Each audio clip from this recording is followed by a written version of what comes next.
Hi, I just got off of work, but I wanted to come on here and I wanted to share a Bible verse that has really been on my mind lately.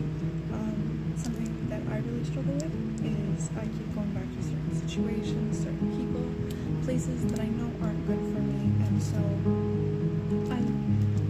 I've always had this problem with not really listening to other people when they say that certain situations or certain people or whatever it may be aren't good for me, and that I should let go, move on, not engage, whatever.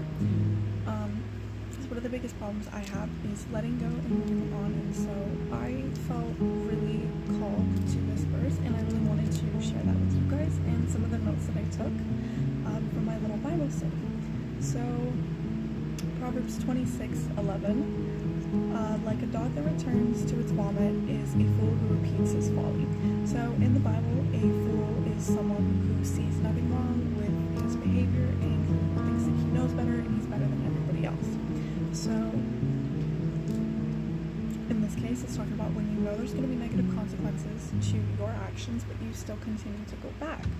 So again, it doesn't matter if it's a person, doesn't matter if it's to a place, it doesn't matter what it is. If you know there's going to be negative consequences and you still go back, then that technically, in biblical terms, makes you one of the biblical fools.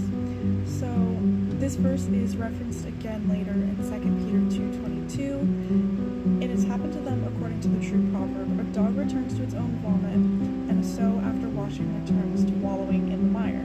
So the second part translates to a pig after being washed returns to the mud, which is the same concept. The whole set of verses for this is basically just saying somebody who is a biblical fool continues to make the same mistakes over and over and over again without realizing and without changing. Not without realizing, but without realizing that they are harming themselves because they think they know better. Sometimes it could be the simple, oh, I can change it, I can make it better, I can fix it, I know better, I know what's best for me. Things like that. So for me, I feel like this verse is a very good reminder to look forward and don't look back, to let it go, pretty much let go and let God. It is out of your control. There's nothing you can do about it. Back in Genesis 19:26, Lot's family was told to leave a set of towns like Sodom and Gomorrah. They were told to leave Sodom and Gomorrah, and they were told not to look back. That was pretty much their only instruction. Lot's wife ended up looking back, and she was turned into a pillar of salt. So it's just a reminder, a warning: don't look back, keep moving forward. It's also a good warning against false teachers. There will be many that will be led astray, unfortunately, but basically it's just saying that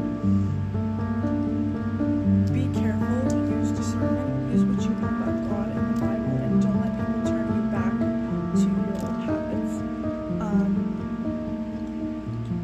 So don't turn back, be wary of false teachers, and again, just let go and let God. Sometimes some things are out of your control. The only things that you can control in your life, how you respond, how you react, and what you say. You can only control those things in your life. Everything else is completely up to God. So this is